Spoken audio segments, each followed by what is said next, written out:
দেশে চলমান জ্বালানি সংকটের মধ্যে সিঙ্গাপুর থেকে ২৭,৩০০ টন ডিজেল নিয়ে চট্টগ্রাম বন্দরে শুক্রবার ভিড়েছে এমটি ইউয়ান জিয়াংহে। বন্দরের ডলফিন অয়েল জেটি ৬-এ নোঙর করে জাহাজটি।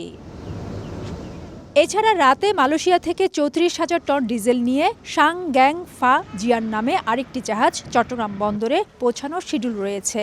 এদিকে এলএনজি এলপিজিবাহী দুইটি জাহাজও পৌঁছেছে চট্টগ্রাম বন্দর জলসীমানায়। কুতুবদিয়া ও মহেশখালী সমুদ্র সীমানায় চলছে খালাসের প্রক্রিয়া। বৈশ্বিক সংকট শুরু হওয়ার পর থেকে আজকে পর্যন্ত চট্টগ্রাম বন্দরে টোটাল ৪২টা জাহাজ এসেছে, তার ভিতরে ৩৭টা জাহাজ এখান থেকে চলে গেছে। আগামীকালকে আরেকটা জাহাজ আসার আমাদের শিডিউল রয়েছে।